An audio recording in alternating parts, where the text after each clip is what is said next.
ఇక డీటెయిల్స్ లోకి వెళ్తే గురువారం నాగార్జున డ్యాంలో 13వ గేటు వరకు స్వాధీనం చేసుకున్నామంటూ దానిపై చాలా మంది చాలా రకాలుగా మాట్లాడుతున్నారని ఏపీ ఇరిగేషన్ శాఖ మంత్రి అంబటి రాంబాబు అన్నారు. అమరావతిలో ఆయన మాట్లాడుతూ తెలంగాణలో ఒక పార్టీకి అనుకూలంగా ఉద్దేశపూర్వకంగా నిన్న గొడవ సృష్టించారని అంటున్నారని ఆయన అన్నారు. తెలంగాణ ఎన్నికల వేళ కావాలనే సీఎం జగన్ ఇదంతా చేయించారని కొంతమంది ఆరోపణలు చేస్తున్నారని, నిన్న తాము చేసింది న్యాయమైనది, ధర్మమైనదని అన్నారు. రాష్ట్ర విభజన సమయంలో కృష్ణానది నీటి పంపకాలు చేసింది. కృష్ణానది నీటి పంపకాల విషయంలో కృష్ణా రివర్ బోర్డుకి అప్పగించమని కేంద్రం కోరినా తెలంగాణ ప్రభుత్వం ఒప్పుకోలేదని, నిన్న కిషన్ రెడ్డి కూడా ఇదే విషయాన్ని చెప్పారని అంబటి తెలిపారు. నాగార్జున సాగర్కు సంబంధించి 13వ గేటు వరకు కూడా పోలీస్ సహాయంతో రాష్ట్ర ప్రభుత్వం స్వాధీనం చేసుకోవటం జరిగింది.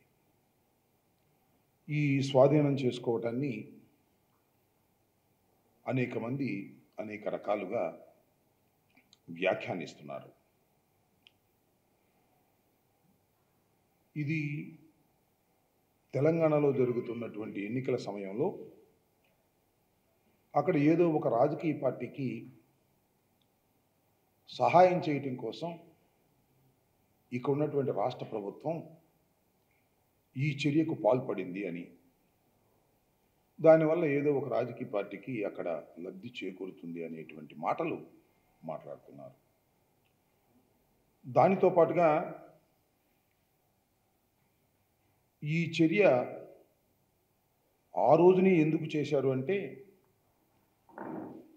ఆ రోజున పోలీసు బలగాలన్నీ కూడా ఎన్నికల ప్రక్రియలో నిమగ్నమై ఉంటాయి కాబట్టి తెలంగాణలో దాన్ని అదునుగా చేసుకొని ఇక్కడ ఉన్నటువంటి రాష్ట్ర ప్రభుత్వం ఆ సమయాన్ని ఎన్నుకుందని కొందరు చెప్తున్నారు.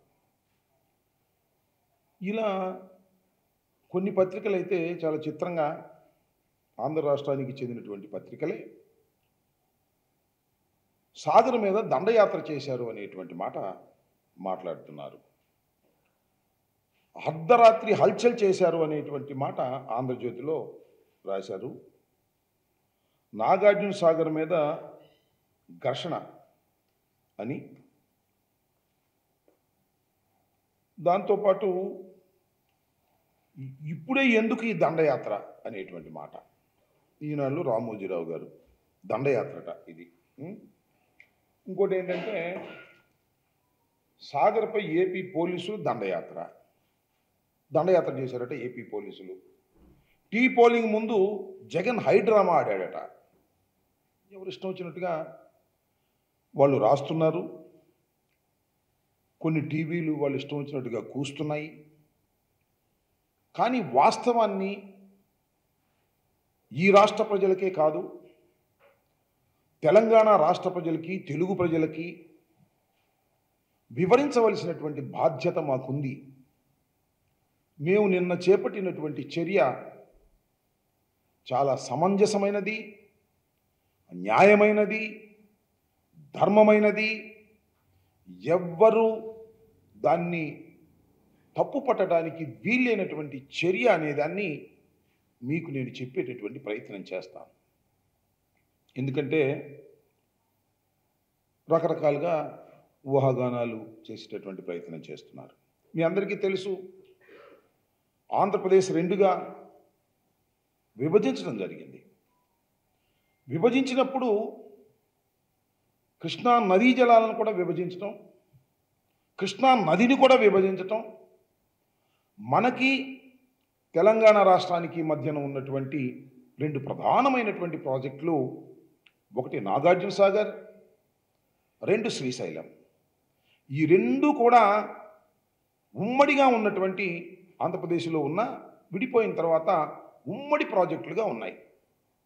దీని మీద కేంద్ర ప్రభుత్వం కృష్ణా రివర్ మేనేజ్మెంట్ బోర్డును కూడా నియమించడం జరిగింది. కృష్ణా రివర్ మేనేజ్మెంట్ బోర్డు వారు నాగార్జున సాగర్ని తమ స్వాధీనంలోకి తీసుకుంటామని, తామే మేనేజ్ చేస్తామని కూడా చెప్పారు. చెప్పినప్పుడు ఆంధ్రప్రదేశ్ అంగీకరించింది, తెలంగాణ మాత్రం అంగీకరించలేదు. ఇది నేను చెప్పిన మాట కాదు. నిన్న మీరు ఒకసారి చూసినట్లయితే భారతీయ జనతా పార్టీకి చెందినటువంటి కిషన్ రెడ్డి గారు కూడా నిన్న ఈ చర్యను ఖండిస్తూ కొన్ని వాస్తవాలు చెప్పారు. కేంద్ర ప్రభుత్వం కేఆర్ఎంబి స్వాధీనం చేసుకుంటానంటే ఆంధ్రప్రదేశ్ ప్రభుత్వం అంగీకరించింది కానీ తెలంగాణ ప్రభుత్వం అంగీకరించలేదు అనేటువంటి మాట. ఇక్కడ నేను ఒక్క క్షణం ఈ బోర్డు మీద ఉన్నటువంటి అంశాన్ని మీ ద్వారా రాష్ట్ర ప్రజానీకానికి, తెలంగాణ ప్రజానీకానికి ఎక్స్ప్లెయిన్ చేసే ప్రయత్నం చేస్తాను. ఎందుకంటే తెలంగాణ ప్రాంత ప్రజలు కూడా అర్థం చేసుకోవలసినటువంటి అతి సున్నితమైనటువంటి అంశం ఇది. దీనిలో ఏ విధమైన తప్పిదానికి ఆంధ్రప్రదేశ్ ప్రభుత్వం పాల్పడలేదు.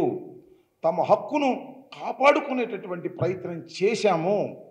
అయితే దీన్ని రెచ్చగొట్టేటటువంటి ప్రయత్నాలు మన రాష్ట్రంలో ఉన్నటువంటి పార్టీలు, మన రాష్ట్రంలో ఉన్నటువంటి పత్రికలు, మన రాష్ట్ర శ్రేయస్సు కోసమే పనిచేస్తున్నామని చెప్పేటటువంటి రాధాకృష్ణ, రామోజీరావు లాంటి వాళ్ళు కూడా రెచ్చగొట్టి ఏదో గందరగోళాన్ని సృష్టించాలనే ప్రయత్నం చేస్తున్నారు. కాబట్టి దాన్ని విఘ్నులైనటువంటి తెలుగు ప్రజలు, రెండు రాష్ట్రాల్లో ఉన్న తెలుగు ప్రజలు అర్థం చేసుకోవాలని ఈ సందర్భంగా నేను మనవి చేస్తున్నా.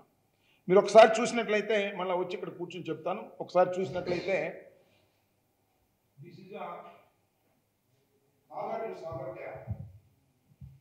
టోటల్గా నాగార్జున సాగర్ డ్యామ్ ఇది. సౌండ్ తగ్గించారు. ఇది స్పిల్వే, ఇది ఎర్తకం రాక్ ఫిల్లింగ్ డ్యామ్, ఇది అది. విభజన చట్టం ప్రకారం నాగార్జున సాగర్లో మన వాటా ఏమిటంటే this is the border line. ఇటు 13, ఇటు 13, మొత్తం 26 గేట్లుంటే వారికి 13, మనకు 13. అంటే ఇంతవరకు మన భూభాగం.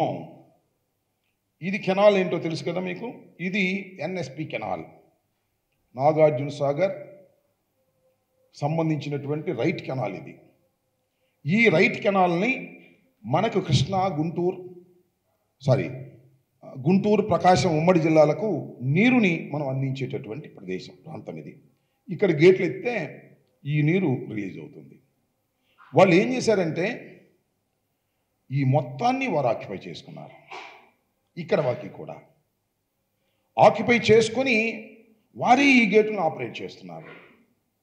ఇది ఆంధ్ర రాష్ట్ర ప్రయోజనాలకు విఘాతం కలిగించేటటువంటి అంశం. ఇది వారి చేతిలో ఉండటానికి వీల్లేదు, చట్ట ప్రకారం ఉండటానికి వీల్లేదు, ధర్మం ప్రకారం ఉండటానికి వీల్లేదు, ఏ పద్ధతుల్లోనూ వారి దగ్గర ఉండటానికి వీల్లేదు. కానీ వారి దగ్గరికి ఎందుకు వెళ్ళింది? ఎందుకు వాళ్ళు మేనేజ్ చేస్తున్నారు అంటే